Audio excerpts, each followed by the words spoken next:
Although Catholicism is a sun god representation of the mysteries, and Islam is a moon god representation, it's interesting to cross-reference them to point out some commonalities that betray a shared origin. Since the end goal of Satan is to undo the scattering of Babylon and return the world to a single one-world religion, it is these kinds of commonalities that he will play upon to bring that unity at the end of time, not just with Catholicism and Islam, but with all religion that stems from Babylon. For example, let's compare the habit that Catholic nuns wear with the hijab that Islamic women are expected to wear. They're almost identical. Also, in both religions, people are taught to pray with beads. Just as Muhammad is said to have received his revelation in a cave, Mary is also depicted as living in caves or grottos in Catholicism. As I've already pointed out, this practice links them to the underground Babylonian worship of Nebo, who was said to have come out of the hole in the ground, and puts us in mind of Revelation 13:11 that talks about a beast coming out from the earth. The mysteries were often celebrated in caves or grottos, and this explains the origin of this practice today and why revelations from Satan are so often given in the darkness. In Fatima, Mary is in a cave. In Lourdes, Mary is in a cave. The Pope and Catholic followers enter into these caves to venerate her and thus perpetuate the Babylonian system. Today we may also associate grottos with the secular Christmas character, Santa Claus. Department stores around the world create Santa's grottos around Christmas time and invite kids to enter into it to receive a gift. Again, this mimics a practice that has gone on for millennia. Although we've briefly looked at holidays already, we may revisit them in depth at the end of the study. Catholicism and Islam stand side by side around the world, often in places that were originally pagan in nature. Cathedrals and mosques are frequently built either next to each other, or the two buildings are incorporated into one. Cordoba in Spain is perhaps the most famous example of a cathedral mosque that was originally one and is now the other. It doesn't matter that the building was once consecrated to Catholicism, but is now consecrated to Islam, because both serve the same system. We have noted the sun symbolism in Catholicism. Even though Islam is the moon god version, they still have some sun imagery like on the ceiling of the King Abdullah Mosque in Jordan. Not entirely different to the concept behind St. Peter's Dome in the Basilica. The sounds of the religions are also similarly solemn. This is the sound of an Islamic call to prayer. أشهد أن لا إله إلا الله.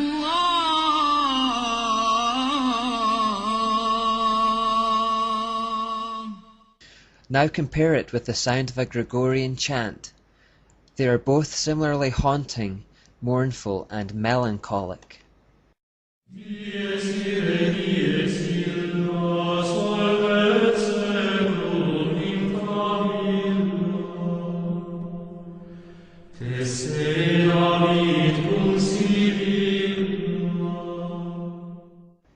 Both religions also make use of the telltale satanic all-seeing eye. This is a typical example from an Islamic taxicab where they are used as a charm to ward off evil and for protection. You will also unsurprisingly find this symbol in Catholicism.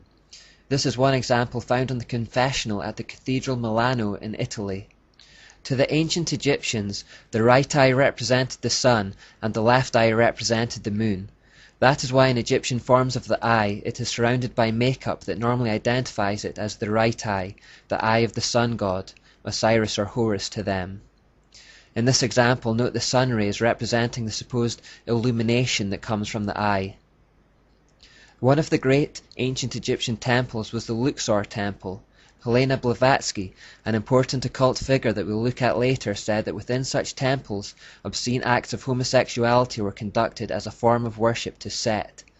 Now the remains of the Luxor Temple still stand to this day, and within it you will find a multitude of phallic symbols that echo its original purpose. At the entrance, you will of course find the Asherah pole or obelisk. What is perhaps a little more surprising is that built into the Luxor Temple is a mosque.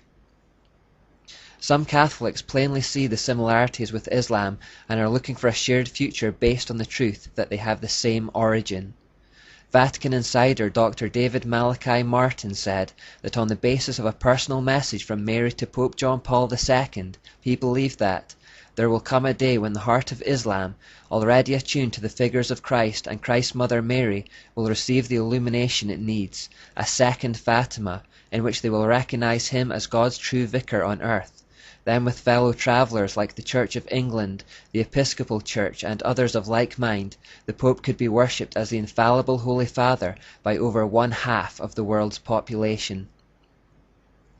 This idea of ecumenism, or unity between religions, is gaining a lot of momentum in the world today, and behind it is the fact that Satan wants to reverse the scattering of Babylon and bring the whole world together again under his mystery religion. Given that the false religions of the world share the same root, they all have commonalities which are to be highlighted to achieve this end.